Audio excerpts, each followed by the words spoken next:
Okay, we're up and running. We're live.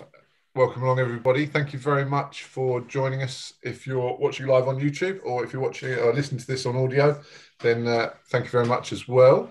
If I haven't mentioned it before, I'm going to mention it at the beginning.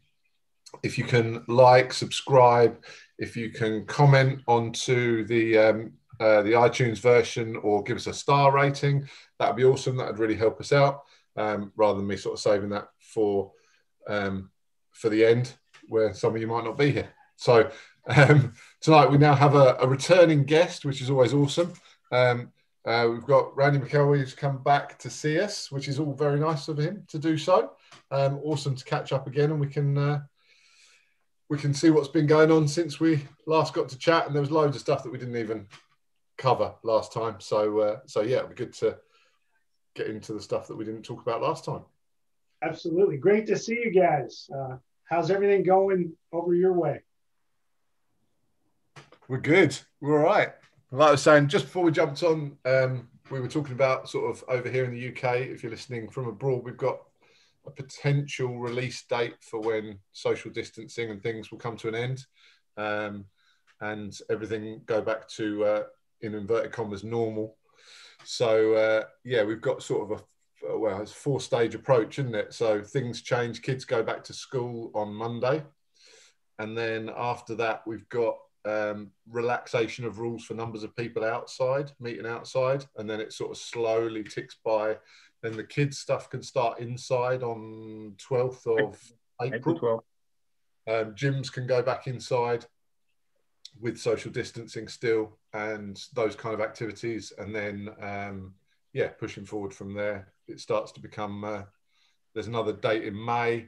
And then, yeah, June, hopefully, fingers crossed, praying to the COVID gods that we're back to being on the mats properly.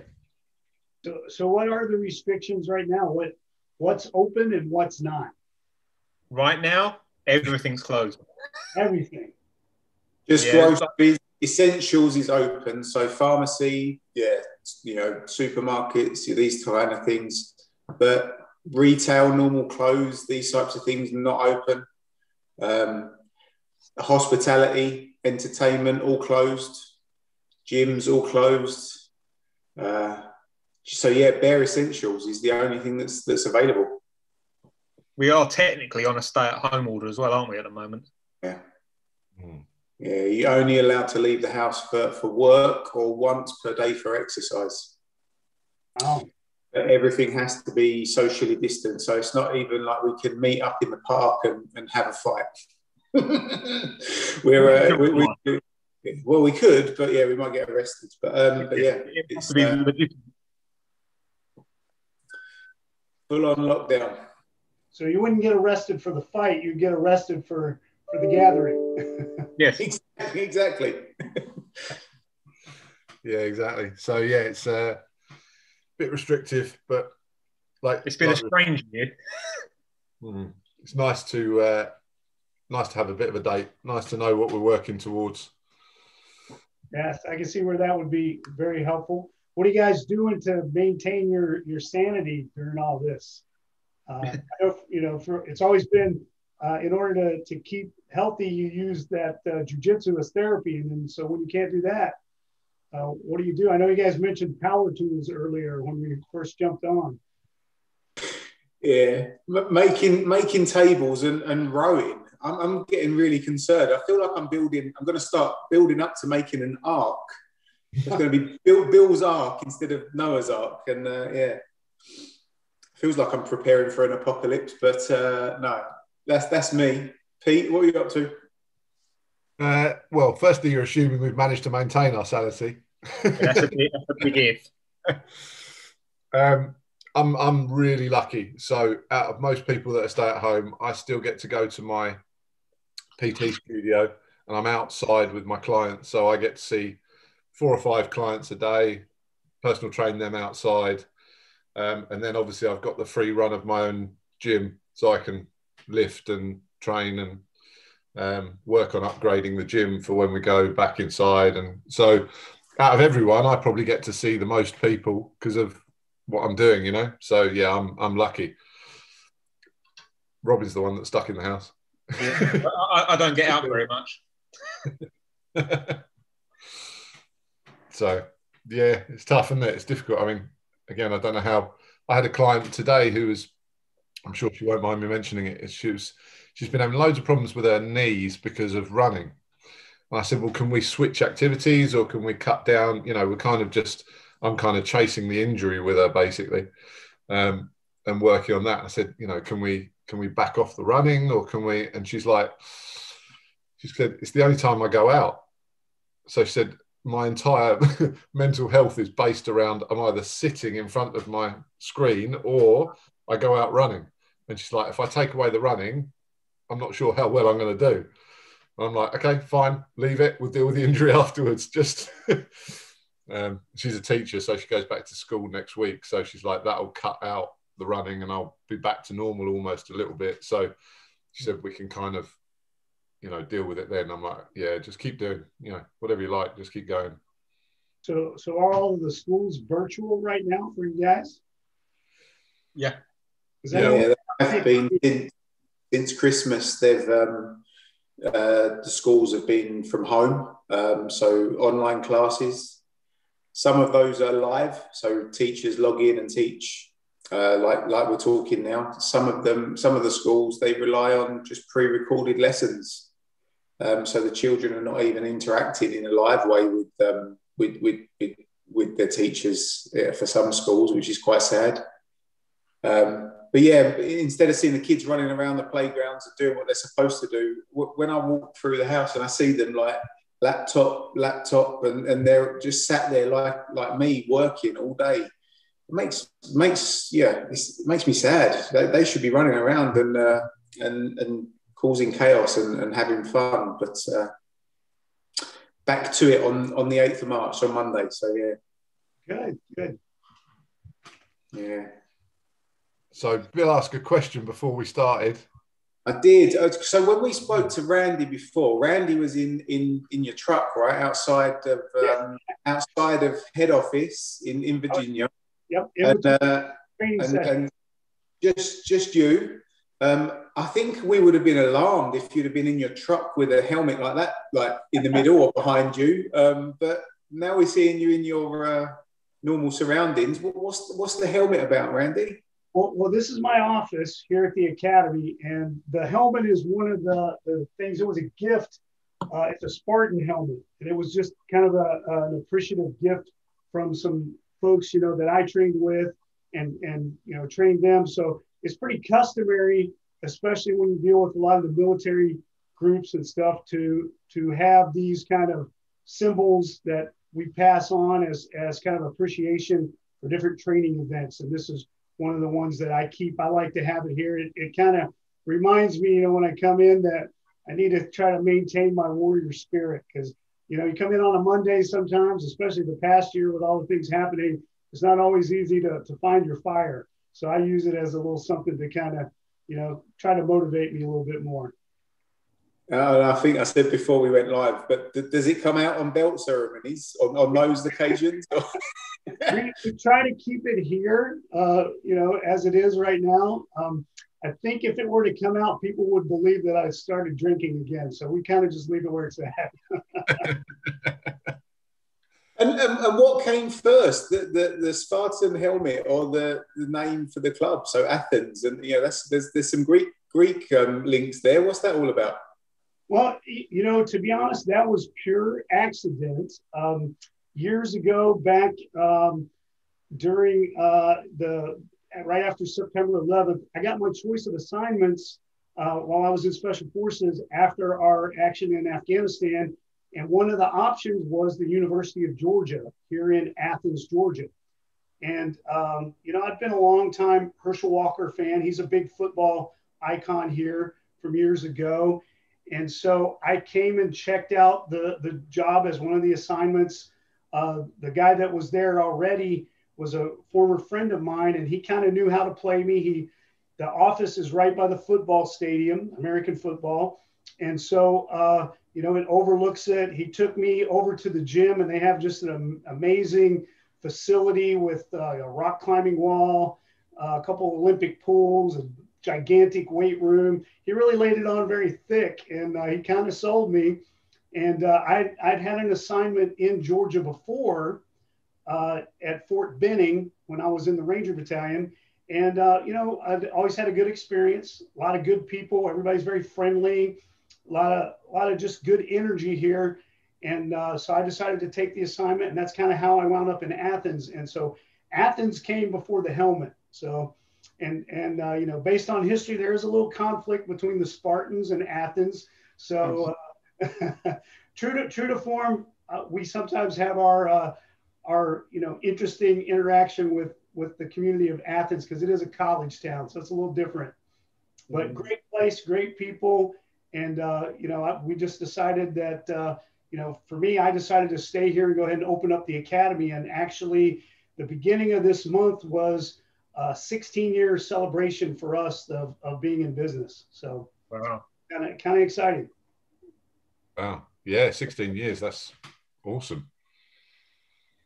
Yeah, and I have, I'm a little stubborn, so that's really kind of how it all came about. Is I just stuck to it because I am so stubborn.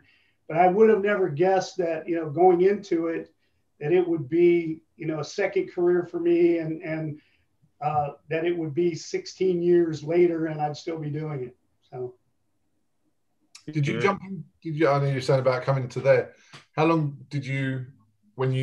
was there like a crossover between you being in the forces and then you going into running the academy, or did you jump straight in, or how long did you have sort of as a gap before you started thinking, actually, I'd like to run an academy? I was actually, initially I started doing Gracie Jiu-Jitsu while I was in Special Forces.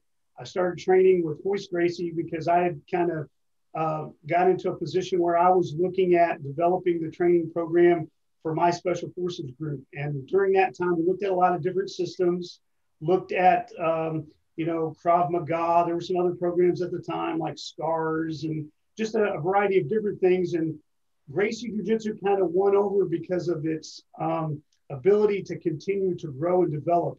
And it has this focus on staying calm under pressure, which worked really well. Some of the other systems like the Krav Maga actually encourages you to, ride the adrenaline and amp up and respond with that.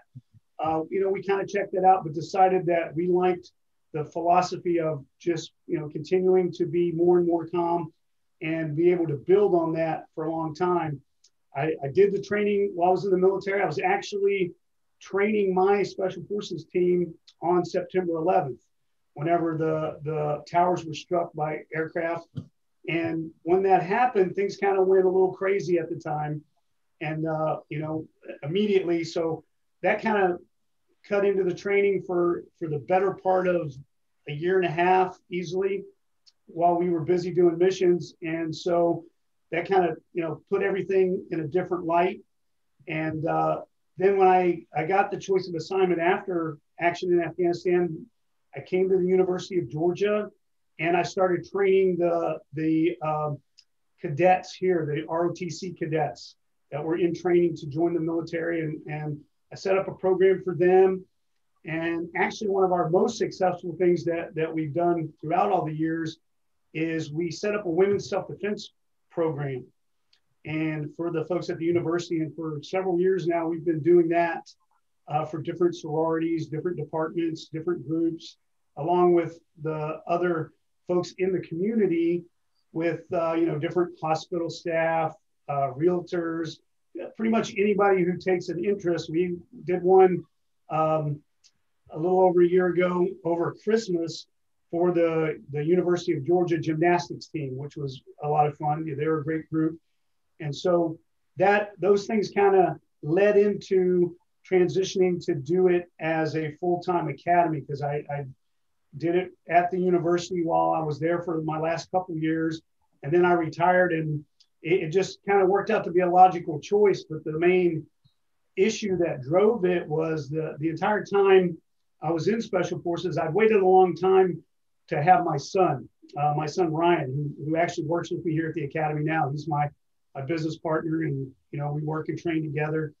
But it all came about because I had waited, and he was just not quite a year old when September 11th happened.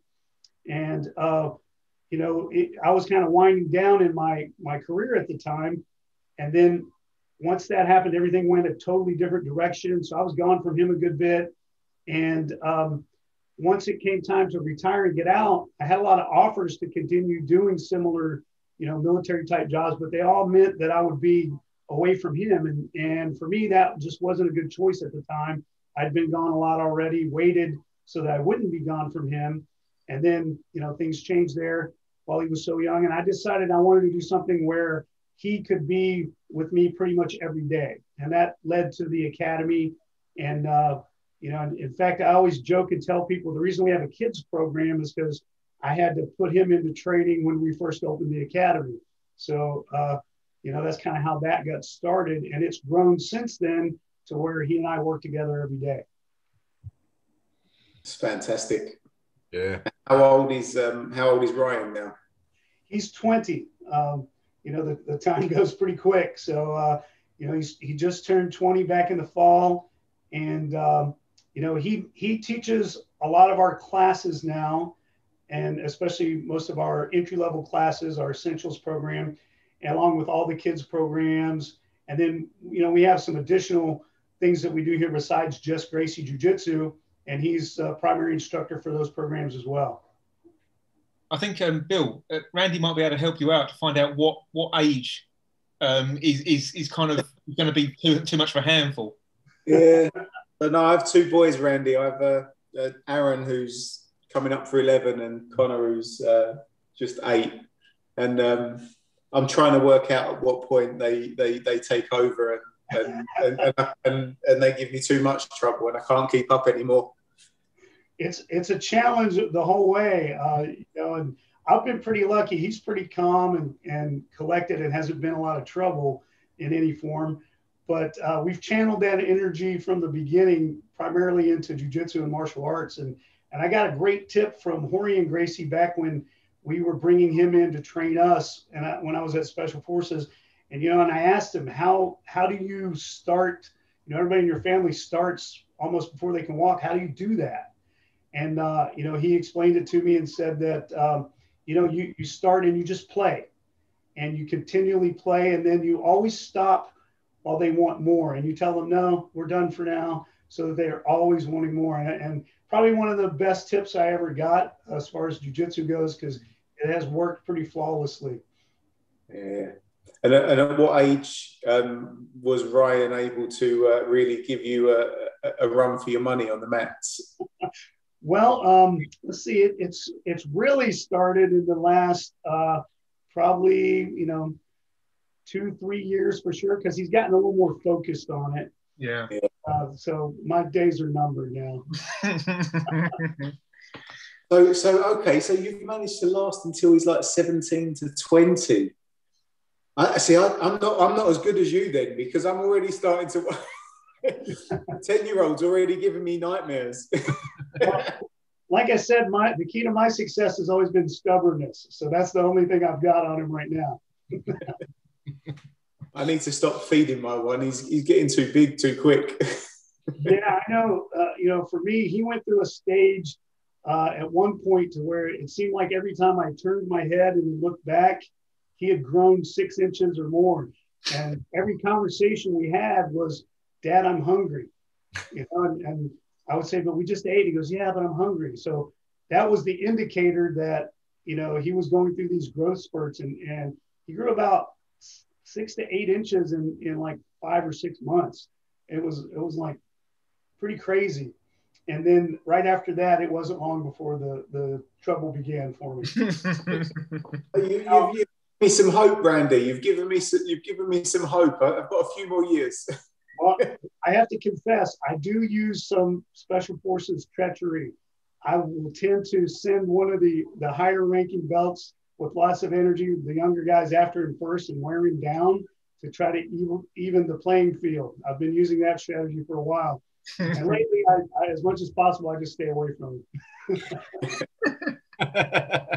You'll see, anyone watching on the video, you'll see me keep stretching tonight. We did cross chokes from guard in the kids class last night. my neck is killing me. He's cross-choked, I'm out of practice. He's done a number on me. It's the little kids' arms. That's what I was saying. Like in the class last night, because they've got little arms, little bony arms. They squeeze those arms in just. We noticed the same thing with our ladies in the class. They have these very slender arms, and it's not like the guys. They have the big arms, so they don't fit in there as snugly and get right up underneath your neck. The ladies do, and their chokes are just vicious. Vicious, yeah. No, it's yeah. So forgive me if I'm doing a lot of this tonight. I'm just trying to, So how many of the kids? Whilst we're talking about the kids, how many do you sort of get in fairly? How many have you had in your time that have sort of come all the way through? Have you got many that have managed to stick with it the whole way through, or? For the longest time, our martial arts program was the focus for our kids. And we didn't start out originally with a juniors jiu-jitsu program, but we've had it for several years now. And a lot of times it's a challenge for them to go from the juniors class and then move into our adult and teen program. So most of them, don't stay quite that long, but we've had a few. And, we're starting to see more of it because our program has been established long enough now that they're starting to grow into that, opportunity to where they grow from juniors jiu-jitsu and then move into the teen and adult program. One of the challenges we do have here in Athens is because we are a university town is every 4 to 5 years, we lose a chunk of people. Usually they're, a lot of times they're some of our very quality folks that have become, part of our jiu-jitsu family here. And we have a big, gap every 4 or 5 years or so when we lose a few of those. Yeah, is there have you got any sort of tips as to what do you think, or even not even the tips? What do you think it is that sort of makes it harder as they move through to the adults? Is it just the big jump, or the? A lot of it is their external social distractions for them, and they tend not to want to start when they're in their teen years. Once they get to the teen years, they're kind of too cool for anything. So if they don't have a friend who's moving up about the same time, they're usually a little timid, and it's kind of, it's a big change to go from being the big fish in the little pond of the juniors class to jump into our much larger, probably twice as large sometimes, essentials class, where we've got some big guys, that are in there. And it can be very intimidating for youngsters to make that transition, along with usually about the time it happens, they've got everything going on in their social circle. Things are changing. They're starting to get interested in, boys or girls, the opposite sex.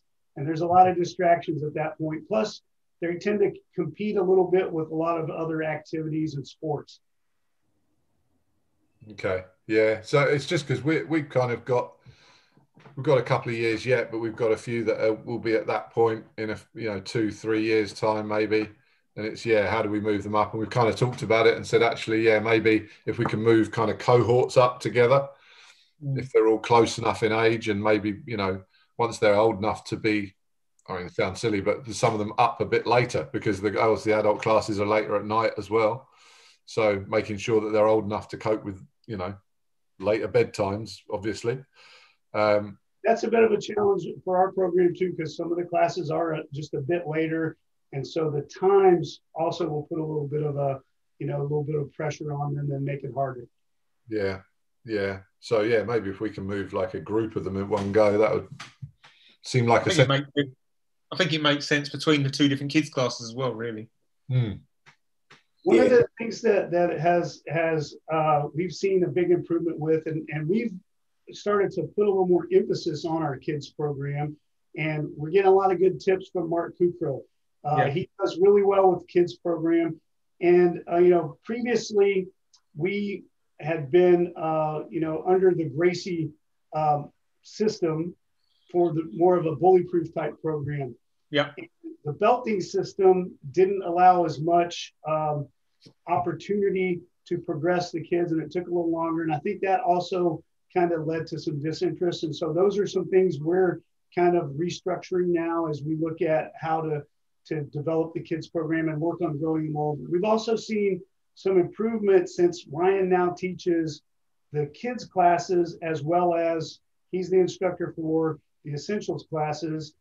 And they feel a little more comfortable because now they're seeing, you know, they have the same instructor. So that has made a difference as well. Okay, yeah, that's interesting. Luckily, there's only us three, so that's fine. At one point, they were accusing me of scaring them away when they came to the adult class. So. I believe that for a second, unless you were wearing that helmet. Yeah, that's one of the reasons I don't wear the helmet. Sure. And you were talking about it being, this is kind of, I guess this is kind of current as well at the moment. I don't know if you've seen it's popped up a few times, and this kind of reflects back on, obviously, what you were saying about the warrior spirit and stuff like that. I don't know if you've seen all the posts recently about the original start with jiu-jitsu, and there's been lots of people saying recently about, well, you know, it's this much more violent past that no one talks about, and everyone talks about it's about respect and being gentle, and they're saying how, you know, just one side of the argument saying, oh no, it was much more sort of violent than that. And what do you think? I can testify a little bit that when I started, there was no focus on jiu-jitsu for everyone. It was basically jiu-jitsu for those who survive.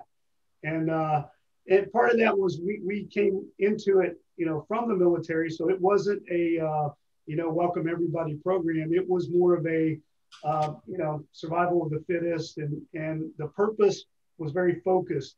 But one of the things that I discovered over the years, especially using it for programs to train special forces and law enforcement, is that the approach works very well now that it's been modernized for, you know, guys that are in an intense background. We still are very focused on our law enforcement training program, and there's a lot of discussion about, you know, that the police and justice programs need to be restructured. And there may be some truth to that. Some of the issues that come into play is the approach to training military has always been the idea that I want you to be prepared for the worst possible scenario. Mm. And, you know, when you have lots of people coming in that are very interested and your goal is to just keep the best, it's easy to structure your program so that it does weed out anybody who can't handle the program you have. And you may want to do that because, you know, you're trying to prepare them for, you know, unknown things that just can't be predicted, and you want to kind of test their spirit from the beginning. One of the things we've seen is that it's actually more effective if I bring you in and I actually build and develop your spirit working towards being able to handle things. So it's a little different approach, and we use that now. We joke a lot about the old days when we first started the academy, especially coming straight out of the military. I still had a lot of that training style. And some of the guys, you know, a lot of people that gravitated to the academy at that time really loved it. They liked that hardcore, you know, approach, and, you know, very fight focused, self-defense oriented, which we still are, but it was more of a weeding out training program, which is not really the best way to approach it as an academy where, you know, you're trying to grow as a business. It's not very practical to run off all your clients and, you know, see who can stand it. The other piece of that is, in order to have a good program, you need to maintain guys for years so that they can become mentors for your new people. And we've seen that over time as well. Once you have people that are, you know, acting as these mentors in every class, everybody moves up much quicker. We always kind of laugh about the concept that when we started, it was a goat trail through the jungle. And now, because we have so much structure and we have all these people that are involved and committed to it, it's a 6-lane highway. And so it's one of the reasons we're having much more effective, you know, practitioners in jiu-jitsu itself. And we've gotten a lot of that from Professor Sauer. You know, he was definitely there during the blood and guts era. And, he will tell you frequently about, as a result, he's had 12 shoulder surgeries, I think it was, and all these issues. And that through all of that, he's learned to train smarter, not harder. And so have we. I feel pretty lucky that, when I talk to a lot of my friends and stuff and I'll knock on wood, I maybe shouldn't even say it, but I haven't had a surgery. I've had my time out and even have some injuries now, but it hasn't been, so difficult or so trying that it pushed me out of the art completely. And one of the things we try to do is get people to realize that if you can come in and we can teach you the technique instead of, make you rely on your intestinal fortitude or your heart to survive the rigor, that you too will, become lethal and very competent at jiu-jitsu. So that's kind of how we approach it now. And it only proves jiu-jitsu more when you have a very small and unathletic person come into, train, and next thing you know, they're the ones that are using the techniques to submit much larger, much more aggressive people. That makes sense. So many questions, Randy. So many questions. I can't even. I should be making notes to try and remember them.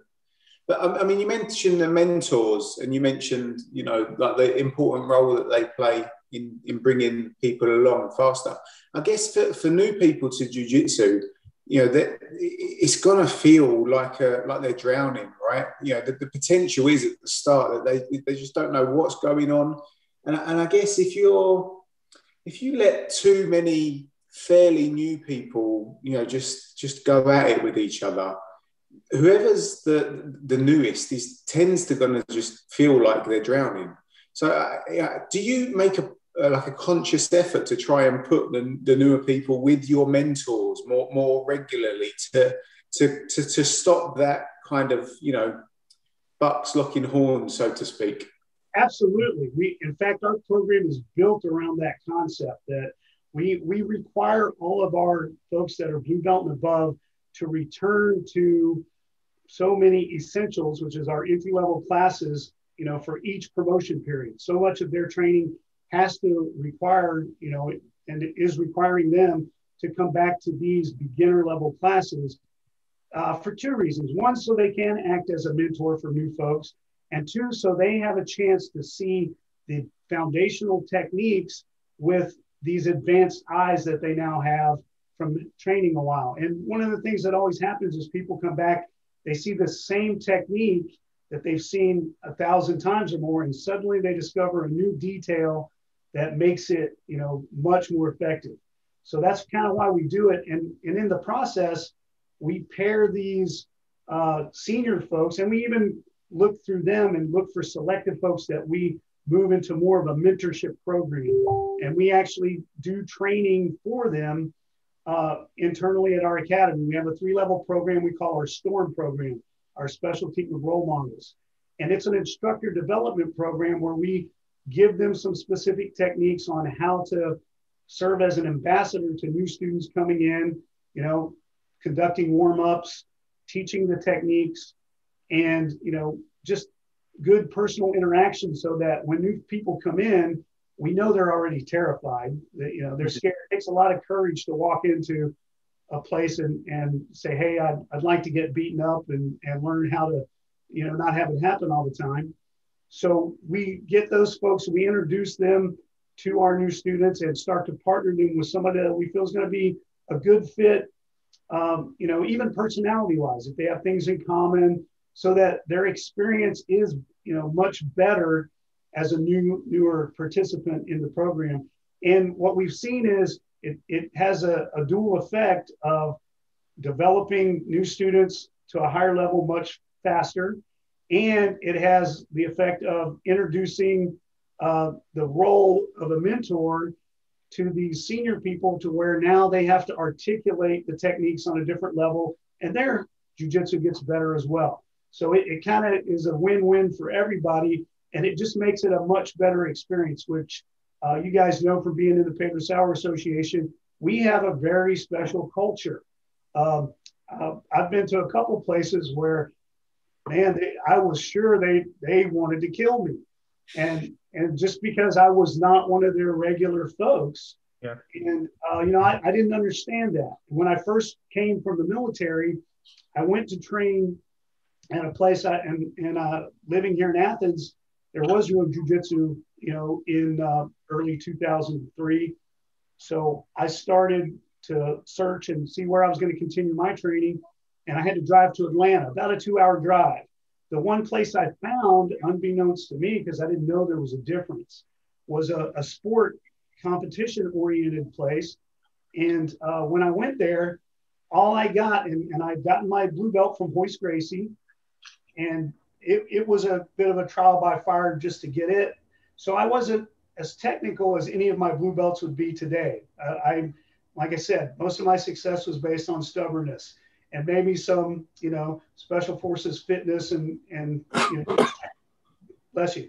And so one of the things that happened was every time I came to class, they would send these upper level purple belts to just try to, destroy my, my confidence completely. And it was a great physical workout, but truthfully, I wasn't really learning any jujitsu. And I definitely wasn't learning it with the same detail and style that I'd learned from Royce and Rorion Gracie, where the focus was on the details. And I didn't understand at the time the difference. And as I went on later, I found a place based on the recommendation from Rorion, once I saw him about a year later, that was focused on the same philosophy for self-defense. And most people these days that train at a competition academy will insist that there's no difference, that they train for self-defense as well. And I think one of the pieces that they're misinterpreting is it's not that the techniques themselves are so different. The techniques are very much the same, but the approach and the mindset is completely different. And until you've been involved in a situation where that is very key, you may not recognize the difference. And we emphasize those things at our academy very readily. I like to tell people I'm a jujitsu guy who doesn't want to get on the ground. And it's very baffling to them. And it's not to say that I don't know a few techniques on the ground, but I really don't want to be there. I want it to be my last alternative, because in a street situation, once I'm down on the ground, I can only focus on one individual, and I have a huge blind spot, behind me for a good portion of the circumference around me. So I'm very vulnerable to somebody else getting involved. And there are some other things as well that we integrate into our approach to teaching that makes it very focused on self-defense. And it's part of why people are coming back to that, that bloody history, because it worked against, these much bigger opponents. It's a little different now when everybody knows jujitsu, and there's a lot of jujitsu available out there, but there is still a difference between the sport and the self-defense mindset. Yeah, no, I completely agree. I think one of the things about those mentors, one of the things that always crosses my mind is I don't feel like, when somebody's going full bore and it's like that chaos almost, I don't feel like there's an awful lot of learning going on. It's kind of, reactionary, and it's kind of, trying to slow that chaos down. So I think if you've got those mentors that can just operate that tiny little bit ahead of where their opponent is, maybe it's at a calm enough pace for both people to learn. The person that's ahead gets a better awareness of kind of base and kind of where they are and how they distribute their weight, or whatever the case may be, whatever position they're in. But the person, giving them a chance to escape, without any ego involved, it just feels like the most logical or the best environment to learn for me. We always like to refer back to Professor's analogy of, if you walked out day one, you'd never really driven a car, and he threw you into a Formula One race car and then, tried to get you to go as fast as possible, would you be able to handle the road? And of course not. But so, you'd spin out, it would be chaos. And that's really what happens a lot of times when somebody starts to roll for the first time. So what we do is we encourage folks, and we require them to initially get 10 classes before they start to roll. After their 10th class, they have some techniques. We know at this point, 10 classes is really nothing in the world of jiu-jitsu. So we give them, for their first roll, we put them with one of these mentors, and they go through what we call a rolling orientation class. The rolling orientation class is where the person will walk through the process of rolling and what the goals should be during that time. So that's not just, survival. And the new person now has an understanding, and we start them in different positions so they understand their goal in each major position, and they start to reference the few techniques that they do know. We pair them up with the senior person who will give them opportunities, for different techniques. They will kind of hint to them, hey, here's an elbow escape, and help them recognize it. Because, if you're going through it fast, you may not even realize this would be the appropriate move here. But if somebody keeps showing it to you, and then they start to, more aggressively ramp up, but gradually, then it's a lot easier for you to start to figure out what you're supposed to do. So we instruct our senior guys that that's their role. We also really emphasize to them that it's their responsibility to teach every person that they roll with.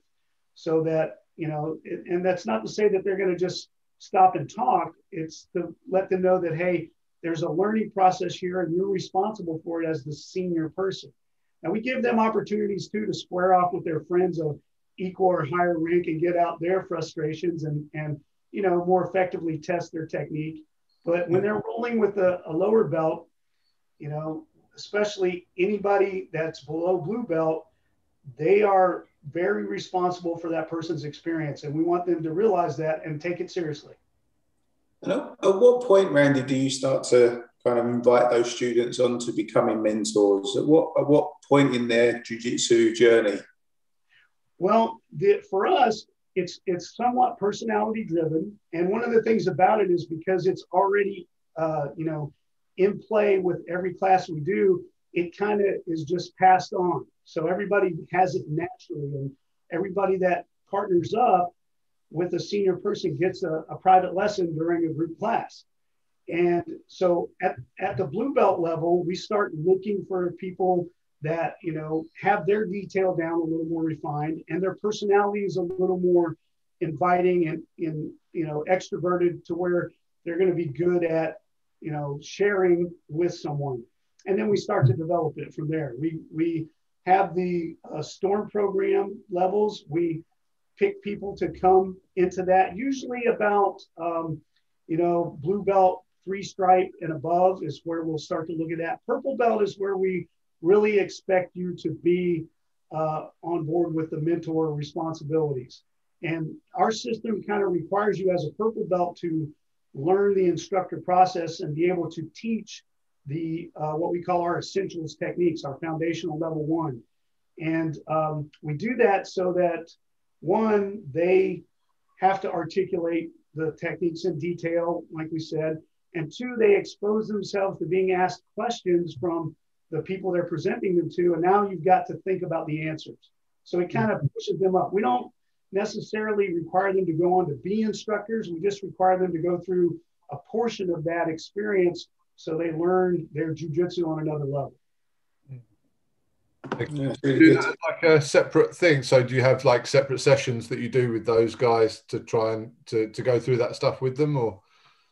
We do it as part of the Storm program so that they do that. And then what we have is we have a online version of our program where there's videos for all of our lessons. And there are videos of Ryan and I teaching the actual classes.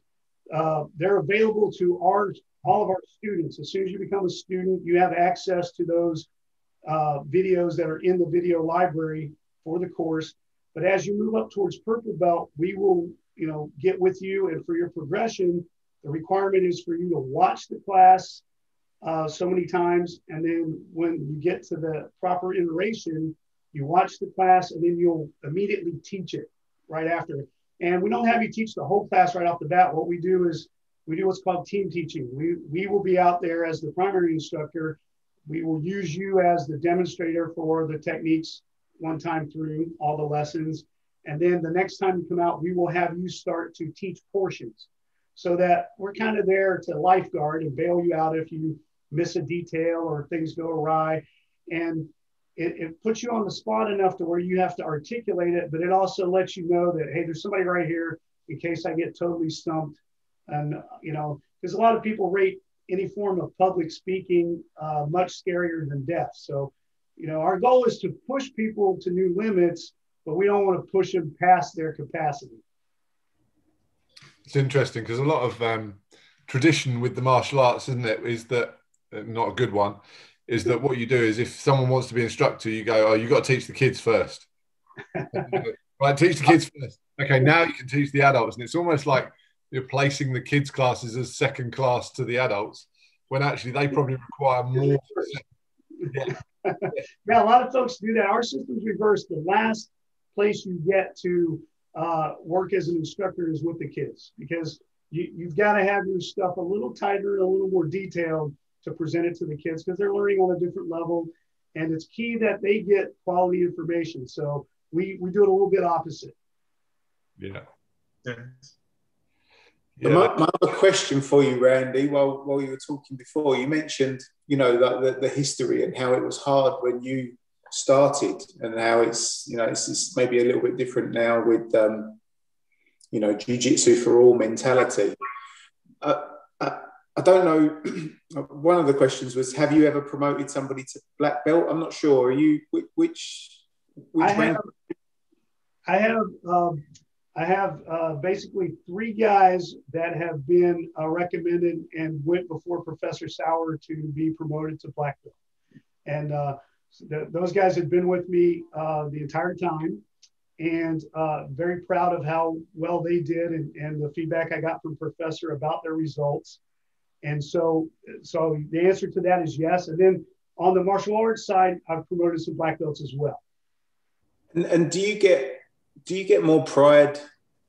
I don't know even if that's the right question, but forgive me, I don't have the words tonight. But do you get more pride from taking somebody to that higher rank? You know, the black belt. If it's like steel sharpening steel, or do you get more pride if you've taken somebody that walked into the academy with not a lot of confidence, and then you take them to that place? Have you had any of those yet? I'd have to say that it's apples and oranges, and we've been really blessed to have, you know, folks that have come in and have been really down and out, and you could tell it was all they could do to make it into the academy to get set up and trained, and have seen them absolutely flourish and become very confident, capable people that, you know, are very versed in jiu-jitsu. So that's always an outstanding moment. We love that. It's great. The other piece with, you know, taking guys and, you know, people to black belt is that, you know, we always let the folks know that when I send you out in front of Professor to test for your black belt, you're not really, you know, he's not really testing you. You know, he's watching you, and I'm the one getting graded for how well you look. So it's important that they understand that it doesn't matter, you know, so much how they have prepared to this point, but that they realize they don't need to be nervous for the test because I'm the one that's on the line. And it's my responsibility when I send somebody in front of Professor Sauer that they are absolutely the best that I can prepare them to be. Because the last thing I ever want is for him to look at me and be disappointed in the product that I produced with the jiu-jitsu that he's given me. I can empathize with that, because every time we have Professor Manganello on for a grading to do, you know, gradings for our, you know, someone moving up to blue belt, or like with Bill's purple belt, I sit there like this, just terrified, you know, way more terrified than the people grading could ever be, because like you say, it's your, I kind of feel every sort of move they're doing, going, oh, are you gonna, oh, and it's I think one of the worst experiences I ever had, even, aside from all of my time in Special Forces when things went wrong, was, and you guys have had my buddy Andy on here before. He's one of the guys that was with me all the way up until he tested for his black belt with Professor Sauer and did an amazing job. But along the way, when he was a blue belt, he came to me and decided that he wanted to do an MMA fight. And, not really what we do. We're very self-defense oriented. So the competition thing isn't really how we focus. But, because he's one of my students, my approach is to always try to help my students reach their goals. And so he had expressed to me that this was one of his goals. Well, we set it all up. We went to do his first cage fight. And the evening of the cage fight, while we're getting ready, he looked at me and he said, Randy, I'm a little nervous. I've never done this before. I've never been in a fight. And I said, oh, that's okay. It's just, you're going to get out there, just do what you have learned to do. You've been in fights before. And he goes, no, you don't understand. I've never been in any kind of fight. And I was like, what? You're just now telling me this? So to take him out there and put him into the cage and have to stand on the side and, try to yell instructions and watch was probably the most terrifying thing there is. Because, it's actually easier sometimes when you can do it yourself and instead of having to sit by and watch it unfold based on all the preparation. Well, luckily, he finished the fight very capably with an Americana from half guard in, I think a minute and 27 seconds. So, but before that, there were a few times he was trying to close to the clinch and he was actually moving towards the person and took a couple of shots and my heart dropped, in my stomach. So eventually they got down on the ground and he was on the bottom and I was actually relieved because, he had in the tussle been put on the bottom and at least he was on the ground where we knew what to do. So, it worked out, but I know what you mean about that fear of the sidelines. Yeah. Yeah. Actually, to be fair, I'd almost forgotten about that. The amount of MMA fights that we've cornered, Robin and I have cornered for some of our guys before. And I'd almost forgotten about that. Maybe I'd blanked it out. Yeah. Like the three wise monkeys. Yeah, exactly. Yeah. It's part of that, transition from the bloody history to where, jiu-jitsu was applied for the street fights and the altercations at the beach in Brazil to the MMA era that was designed to prove its effectiveness. And so, it's kind of that area in between. And now people are reflecting back on, the more aggressive birth and beginning of the Gracie Jiu-Jitsu system. I don't know if it's been topped off this week with the video that Robin showed us, which was Gordon Ryan slapping Andre Galval. I don't know if you've seen that video. I think everybody's seen that video. And we used it on, we do a quiz night every Thursday. So we used it last night to say, right, this is managing the distance or not managing the distance. It's one of those things that, it's kind of hard to take a position on it since you don't really know what happened. You only have, a snapshot of it. Obviously, the guys, have some very strong feelings about their interactions with each other. That happens a lot of times with any type of competition. And when you get something that's so personal, like any type of MMA or jiu-jitsu match where it is a one-on-one thing, you can see how it would happen very easily. It's hard as well, isn't it, for people looking from the outside that have never been involved in some kind of competition or, obviously definitely with your background with the Special Forces and things like that, where you've been involved in things that are heated. It's hard not to get personally vested. Yeah, that's it. That's the phrase. Exactly. Yeah. So it is a challenge to try not to become emotionally engulfed in the situation. We require our purple belts to actually recite something from Rorion Gracie called Focused Calm. And it's so that they start to embody that concept that, it's about staying calm in chaos. And we want them to be very focused on that concept. And that's really the whole reason that when I was in Special Forces, we selected Gracie Jiu-Jitsu to be the, the foundation and the keystone to the training that we were going to develop for the guys there in Special Forces. How many of your, this is sort of not knowing, how many of your guys that you sort of operated with when you were in the forces, would you say that's kind of a characteristic of that next level of Special Forces rather than the standard forces, that actually you've got that sort of calmness? And a lot of people misinterpret it as a form of unprofessionalism, because a lot of the guys in Special Forces, and you see it sometimes in other groups that have these, type of intense missions, but there's a lot of, what people might perceive as goofing off.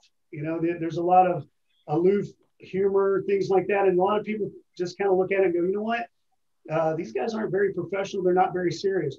But the one thing that you will notice is that the instant that things get heated in any form or fashion, then you see it transition very elaborately, and the guys will maintain their focus no matter what's going on.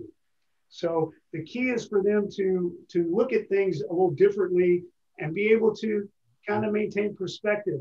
The thing that you notice is the first time something like that happens, you're not very in tune with anything that occurred. And in fact, a lot of times you'll go back and you can't actually remember any of the details of what happened at all. You may need somebody else to tell you what transpired.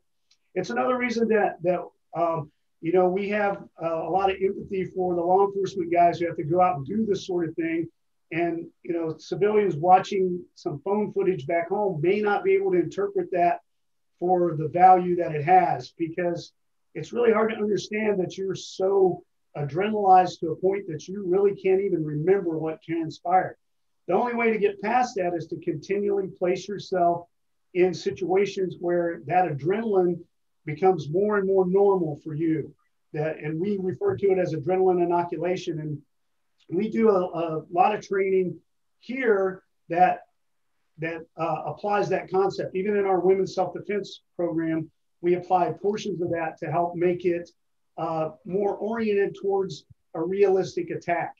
And that's the other piece that people that are on the sports side don't recognize as being different, is that whole adrenaline situation. Now, there is some value in competing, because that is one place where you can get that, unusual adrenaline surge, because you're going up against somebody that you have no concept of their capabilities. You're in front of a lot of people, so there's the opportunity to embarrass yourself completely. And there's some pressure on there to just not, look terrible. And that is very helpful in creating a lot of adrenaline. And after you've done it a few times, then you're much more attuned to that situation. Going out to compete and being, filled with adrenaline doesn't affect you as much. So that portion is very key. And I've been lucky enough during my time in Special Forces that I got to hang out with some of the most impressive guys on the planet. We have some guys that are just phenomenal. People, hopefully someday some of the stories that are still classified from some of the things that happened after 9/11 will be released. Some of them have. If you've seen the movie 12 Strong, it's about some friends of mine that actually wound up on horseback during the conflict. But there's some incredible things that were done by guys that are just amazing. I was lucky enough to get to hang out with those guys, and a lot of it has, influenced my behavior and personality and has made me a better person. That's the beautiful thing about the Pedro Sauer organization, is you get to hang out with all these incredible people that have, this energy, this mentality, and this work ethic that make you a better person just by being near it. You kind of, absorb a little bit of it. And the more you hang around, the better you become. That's why I try to hang around Professor so much. He's such an incredible, nice guy that I'm hoping it'll make me a much better person, and I think it has. Again, I haven't had an experience of a lot of different associations, but I don't feel like there's many associations out there that have the connection that the Pedro Sauer Association has. Like, I don't, that I think a lot of other associations, from what I've seen and a little bit of experience, is that you've got this kind of network and they kind of operate as individual clubs, but they're under the banner, but it's almost more you're under the banner to allow you to practice your art rather than be part of the family kind of thing. And I just, you know. I think you're very correct. And one of the challenges to martial arts itself, I think, is because it is kind of an actual individual, activity, and it's very individual focused. So it's hard for some guys that have never been involved in anything different to develop a really good concept of team. I feel pretty blessed that I spent my time in Special Forces where everything is about the team and how well the team does. And it's really your responsibility to sacrifice completely on the highest level for the benefit of the team. And, a lot of places don't do that. And I've been exposed to martial arts folks that obviously, just were not exposed to the concept of team on a level to where it really affected them. And you could tell they were still very individually focused. I know for me, it's really all about how well my students do. It doesn't matter at this point what I'm capable of doing, what I'm able to do. And I've met a lot of martial arts and guys and trained with a lot of jiu-jitsu folks that their jiu-jitsu, especially in the association, is levels above and beyond my capability. I'll never reach their capacity of knowledge and talent for jiu-jitsu.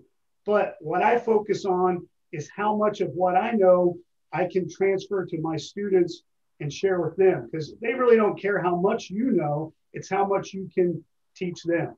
And so that's what I try to do. The greatest satisfaction for me is when one of my students submits me. That's that means that I've taught them well. They taught me. Maybe I didn't take them serious enough, and sometimes they just flat out beat me because they're better than I am, and I have the pride of knowing that I taught them to be that. So it's always exciting to see that happen. We spoke about that before, didn't we? I think it was when Cam was on the podcast some time ago now. But it's this idea, and I can't remember where the quote comes from. It was in a book I read, but I can't remember what the source was.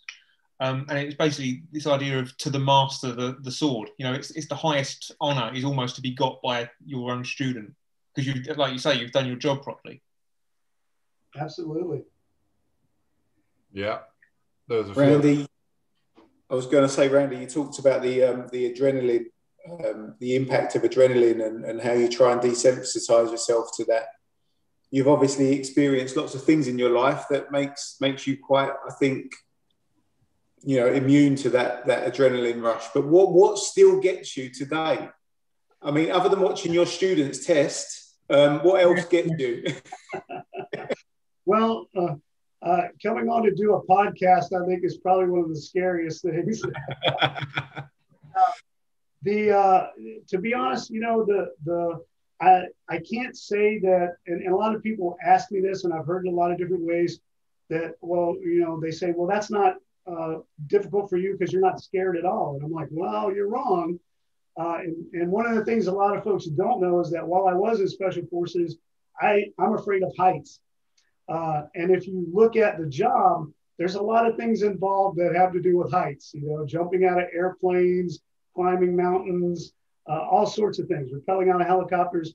All those things for me were especially terrifying. And there's a misconception these days that you shouldn't be afraid of things. And I think even Hickson will say that he's afraid of everything. And I think that's the key is, and a great test of it has been this past year with the pandemic. And, a lot of people have spoken to me about it and said, well, it's easy for you, you're not afraid. And I have to say, I'm terrified just like everybody else. The difference is I've learned that anytime you allow fear to push and make your decisions, they're not going to be as good. So my goal was always to try to manage that fear, put it aside in the moment enough to make a quality choice, to make things come out okay.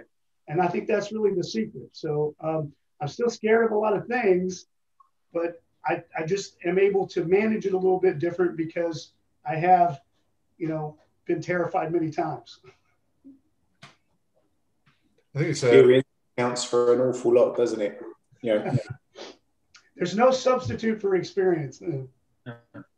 Yeah, there's kind of a bit of a bit of a thing at the moment about not, removing all of those difficult things and those, anything that scares you or anything that, kind of is too difficult, or, not having winners medals anymore, having participation trophies. And Rob and I were talking about it the other day. Yeah, it's creating way more of a problem than it's solving. I have to agree.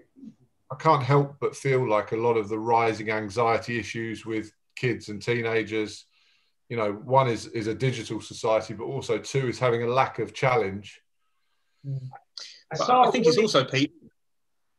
I was just saying, it's not just lack of challenge as much as learning how to lose.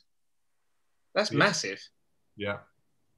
I saw an interesting quote this morning. One of my SF friends had sent me a meme that said, it all started with bicycle helmets. That, there were bicycle helmets, then participation trophies, and we've come to a point to where nobody feels any pain. And it said, that mistakes should hurt because that's how you learn. And at some point, I have to agree with it. I'm not saying we shouldn't keep the bicycle helmets, maybe, but it's good for you to put yourself in situations where they may not work out the way you thought. There may be some loss, some disappointment. I think we can all look at some point in our life and realize that we learned more when things didn't work out the way we wanted than when things came to us easily. I know for me, that's always been the case. The things that happened and challenged me and the times that I flat out failed are the lessons that I remember, and I've come to, be much more successful because of. So I always think it's important that you have those opportunities to fail. Maybe not catastrophically, but you got to keep testing yourself and pushing to where, you're okay with it not working out perfectly. Have you, I don't know if it's an expression or whether it's a scientific thing, you must have heard of that thing of type 2 fun. Have you heard about? I don't know if I've heard that one. Type 2 fun? Type 2 fun is where you do something that's such a challenge and quite unpleasant at the time, but after you've completed it, it's way more fun than, I don't know, something that takes you 5 minutes and is fun. Right. Yeah. Well, I saw a thing a while back that it was a psychological test where they hooked electrodes to a person's brain, and they did it with a number of different people, and they were able to electronically stimulate separate portions of their brain. And when they did this, what they discovered, there was one key commonality, that people stimulated a portion of their brain more than any other. Any guesses what it would be? A lot of people would say it was the pleasure center, things like that. It actually turned out to be the part of the brain that causes mild irritation. So, and out of that, what they developed is that the human mind is structured for challenge and even frustration. So we constantly seek it, and we get something out of it as a result that is really important to our well-being. That makes sense. If you haven't got anything, if you haven't got anything too stressful going on, you sort of start to make things stressful. Yeah, self-induced drama. Yeah. I think it's why jiu-jitsu is such a hit, right? Because no matter what, sooner or later, you're going to find yourself in a situation where you're frustrated, you're not progressing like you thought, you're not doing as well as you expected, and those kind of things. So I think that has been one of the key reasons that jiu-jitsu should have an addiction warning to it. Yeah, definitely. And you can talk, almost feels like you're talking too much about, you feel like you're over proselytizing the benefits of jiu-jitsu, but it's so. Can you do that? Well, no, probably not. I'm giving it a good go. Yeah, I'll give it a good go. But yeah, I mean, again, there was an expression the other day that someone was saying, you've got, again, it was that guy on the Rogan podcast, Robin, what did I say his name was? The AI guy? Oh, Lex Friedman. Lex Friedman. He was saying you've got all these people that had jiu-jitsu as their way of releasing their frustration. Now you've got a load of people sitting at home that haven't got that demon. They can't exercise that demon at all. Yeah, that's very difficult. Yeah. I'm looking forward to exercising mine, but Well, to kind of relieve some of that, one of the things we've been working on at the Pedro Sauer Association, I don't know if you guys have seen it yet, but they just released a new website. They've just completely redone it. It's just out, kind of in the early phase. There's still a lot of, porting and reconstruction being done behind the scenes, but there's a brand new website. So I would encourage everybody to check that out at pedrosauer.com. And you're going to see a lot of things happening there. We've been working a lot on really making that portion of the association much more beefed up and much stronger to bring a lot more to the folks that are interested in jiu-jitsu, especially the affiliates. And, we've got good stuff coming up. We're only about 6 weeks away, maybe less actually, to the fall conference. I know you guys are still locked down, imprisoned over there in the tower. Isn't that what you say? Yeah, exactly. Yeah. Yeah. But April 15th, for people that are free or who can break free and escape, that's when the next conference starts in Atlanta, Georgia, for the Pedro Sauer Association, and we're going to have a big weekend during that event.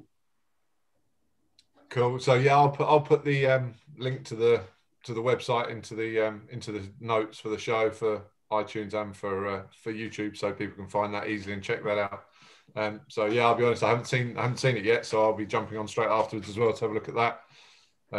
Well, it just actually came out this morning, so okay. Hot off the press, an exclusive. Of course, that's why you guys had me on for an exclusive. Is that your role on the board of directors, Randy, to give the world exclusives?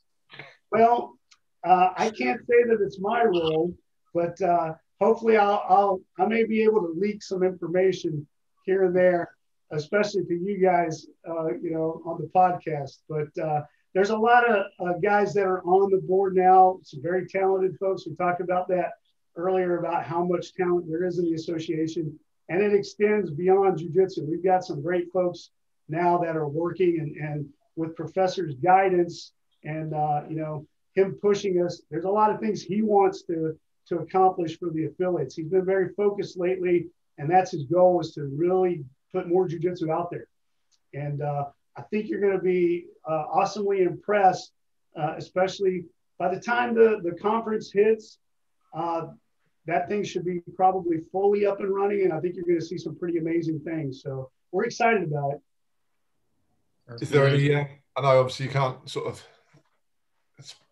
give away too much, but is there? What do you think? What do you see the sort of the future of the association being? How do you see it?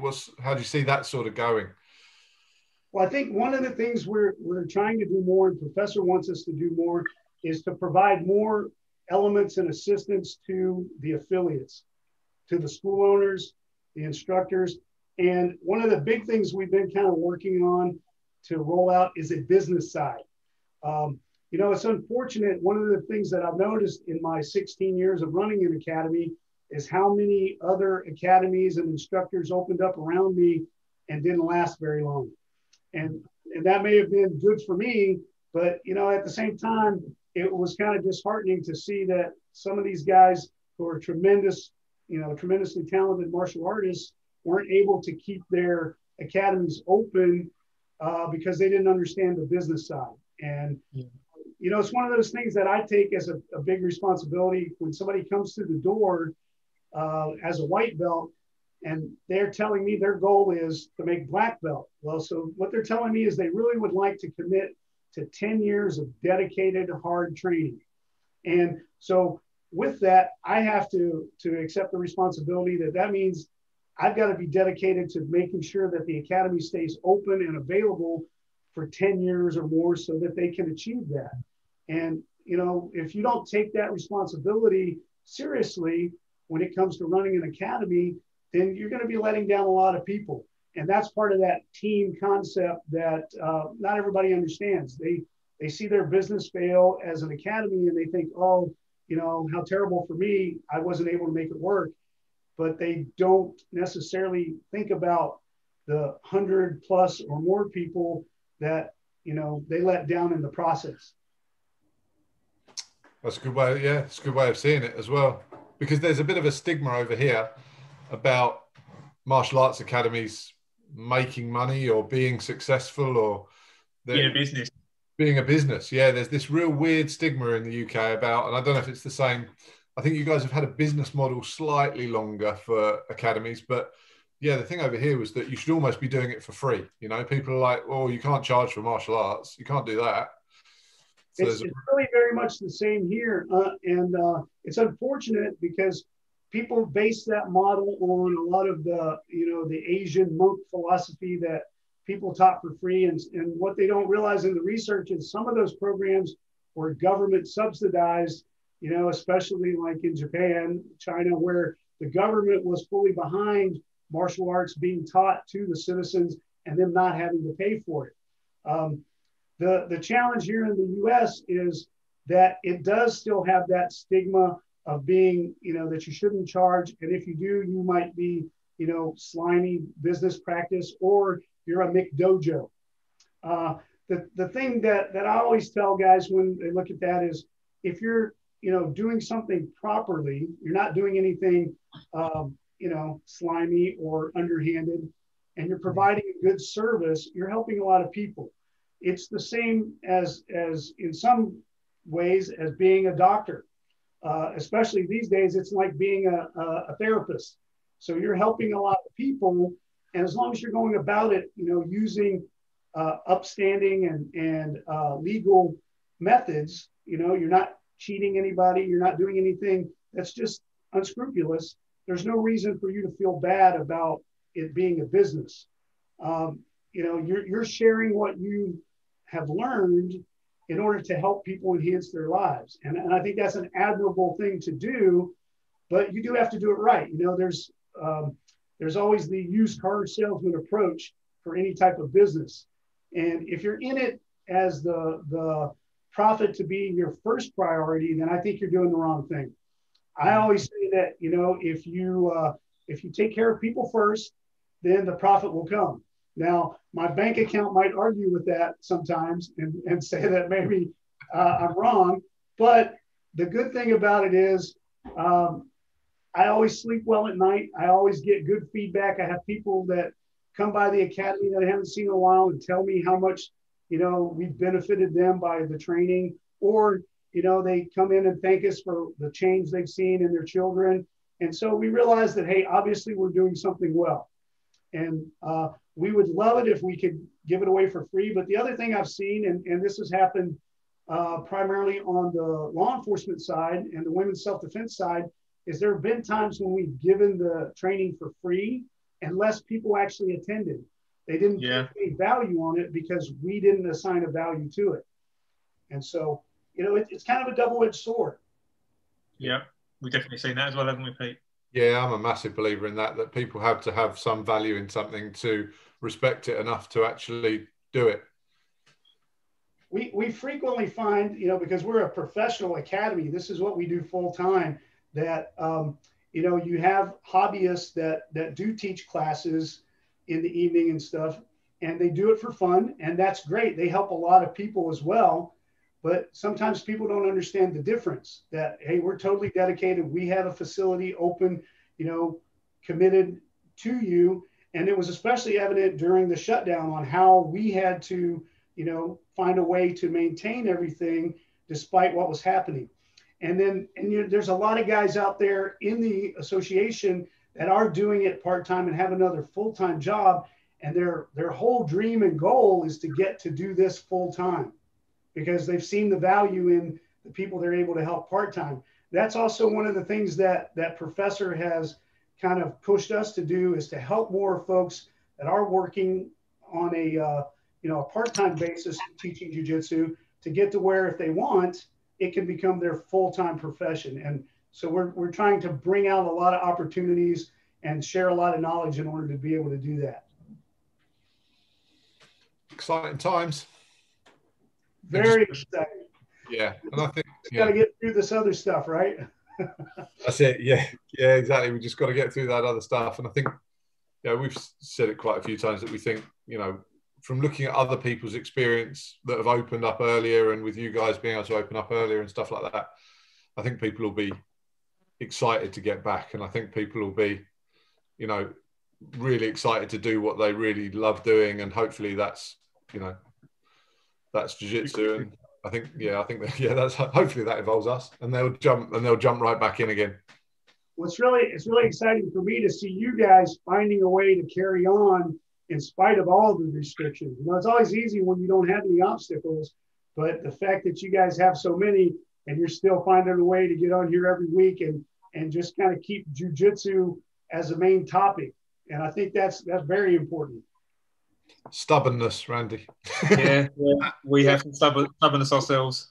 You know what? I think it's a key quality. It has gotten me further. I know the whole time in the Special Forces training, there were a lot of guys that were more physically fit than me, guys that were, much smarter, understood training and tactics better.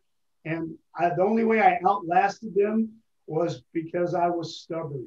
And so I wholeheartedly believe it's a key trait to embrace. I feel like it's almost not even a choice, is it? It's like, well, what am I going to do? Quit? Well, I can't do that. So that's never going to happen. So I've got to do something else. Whatever the other something else is, that's what I've got to do. Because quitting, no, I'm not doing that. I'm not telling everyone I gave up.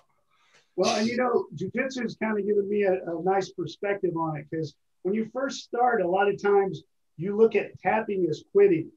And you come to realize that tapping's not quitting at all. It's actually stopping, backing up, and taking a look at what you've done wrong so you can succeed.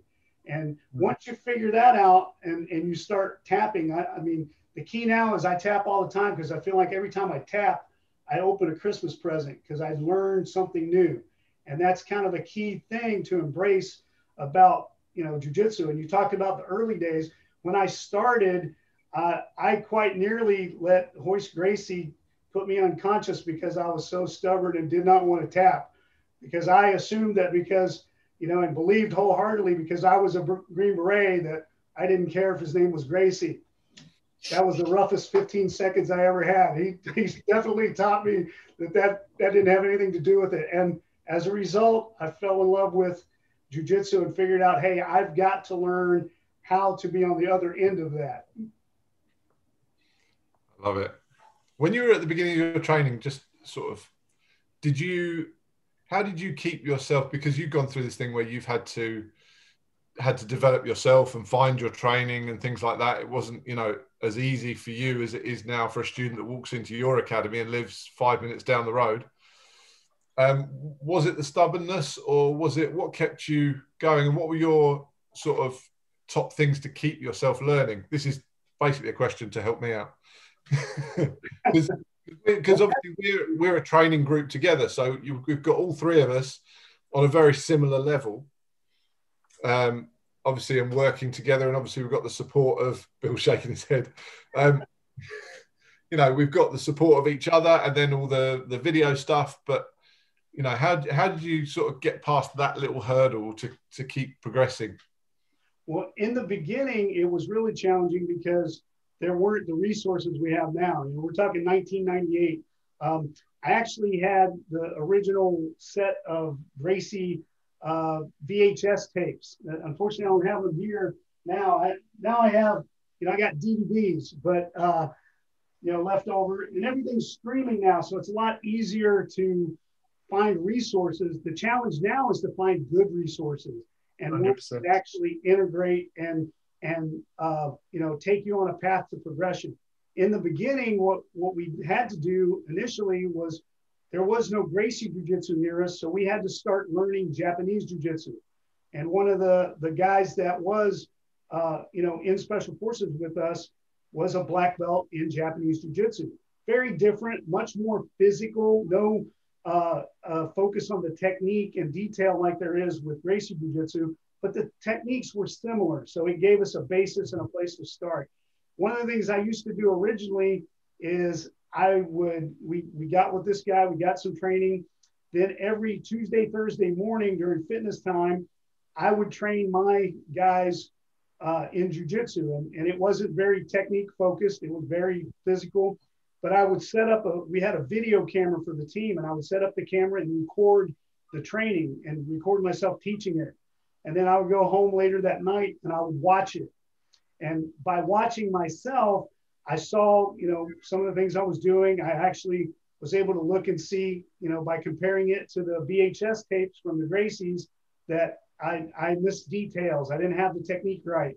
And so I started to adjust it from there. But later on, once, we were able to get to where we had, and I was able to find instruction on a semi, regular basis, then the challenge became, as I moved up, how do I challenge myself? And it gets easier as you get older because the students always get younger and more physically fit. So they're always going to push you that way. But that doesn't always, influence you to use your technique. So you have to start using different drills. And one of the things that I would do sometimes is I would take one hand, like Professor sometimes has you do, put it inside the belt, grab the tail. And so I'm only using one hand. A drill that we use here at the Academy now is sometimes we'll take tennis balls, and one of the person, but you have to hold them in your hand while you are doing the techniques. So now you're not gripping and grabbing, you're connecting instead of grabbing the cloth or doing those kind of little things. The other thing we do with the tennis ball is sometimes we'll split the tennis ball and we'll put it on the belt so that it's in the center of your back. And then when you're on the bottom, your goal is to make sure the tennis ball doesn't, rest on the ground. As you get more advanced, you'll put more on there to where you have one in the center of the back, one on each hip. And the goal is to make sure that your back isn't flat on the ground. And you can keep altering these type of techniques. Some of the other things that I did early on was I used to have a weight vest that for training. And so I would put the weight vest on whenever I would roll. They've come out with these things now too, to where you bite them or put them on your mouth, and they restrict your airflow. Well, back in the day, we used to just simply take a bandana and put it over our mouth. Seems very familiar right now, right? So, and the other piece to that is we would also, do blindfold techniques, things like that, to where now you have to look at things a little bit differently and increase your handicaps, on different levels, so that you have to, use different techniques. I've also done the same thing with ankle weights. You got to be careful with that one because every now and then a stray move can, clock your partner. Same thing with wrist weights. Those techniques work really well. And then over time, you'll develop a partner that will push you. And the other piece is to consistently put yourself in the bad position. I always try to tell my guys, don't pull guard. It's one of our techniques that we emphasize and principles we emphasize for self-defense. You would never go into a street fight and pull a much bigger, larger, angry person on top of you, I hope, even if your jiu-jitsu was amazing. So we go ahead and there's controversy over this because people will say, well, you're wasting some of your rolling time battling to try to get a top position. And I agree, you may be losing some time, but the key there is it's more important for me to develop that inherent mental reflex of stubbornness that battles to be on top and then knows what to do when you wind up on the bottom. Because it's a little bit different. If I just, lay back and bring you into the guard, then I have a different, perspective than if I battle for a top position and then I wind up with you on top of me. So I think it's key to focus on that and then intentionally allow yourself to be placed in the difficult position. And sometimes the other piece that we got from some information from Rickson is to let the person get the submission, let them get it, either fully or partially locked up, and then try to escape at the last second and then back up, reverse engineer the submission in order to learn how to get out of it. And then as you do that, then you get much better at learning how not to ever get in it. And so I've used those techniques with some success.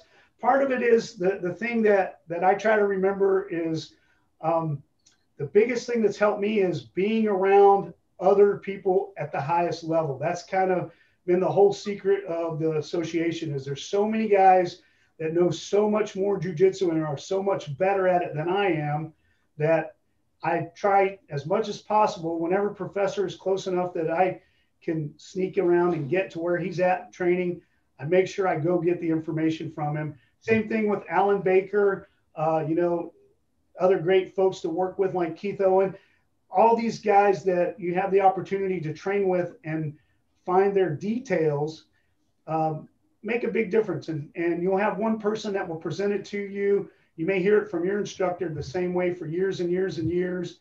You walk out, you do a seminar or train with somebody else, they'll present it just slightly differently, and all of a sudden it'll click.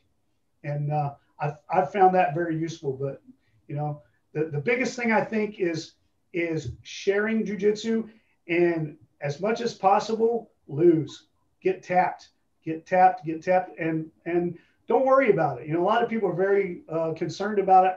I get tapped all the time. And I think that's a key thing in learning. And there's a lot of guys that are just so good in the association, it would be ridiculous to think that you shouldn't be getting tapped. Yeah, we definitely look forward to getting tapped as much as possible.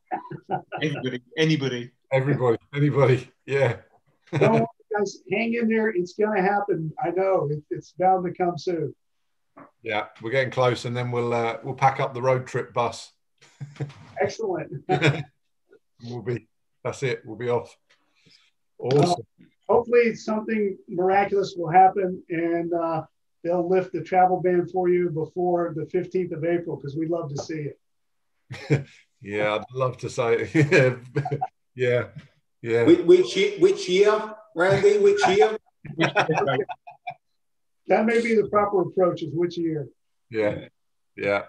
Well, even if we don't make this one, we'll make sure we're available for other stuff going on. Well, meanwhile, check out the new site. I know they're going to be using that to help with techniques and a process for folks to get more jiu-jitsu. Awesome. Well, I'll call it time then there. Thank you again so much for coming on. Again, we could do like 4 of these and still not cover everything, but it's good to catch up a second time and get to chat a bit more and go through a few more bits. Well, it's my pleasure. When I do this with you guys, it kind of reminds me of how much I missed coming through London and getting to check out England. So, I feel the same way. I'm still restricted, but it's on my list to get back that way. Can't wait. It'd be great to see you here. Yeah, can't wait. And just as a final finish off, thank you. Do you want to plug anything? Do you want to give out your academy stuff so that people can find you?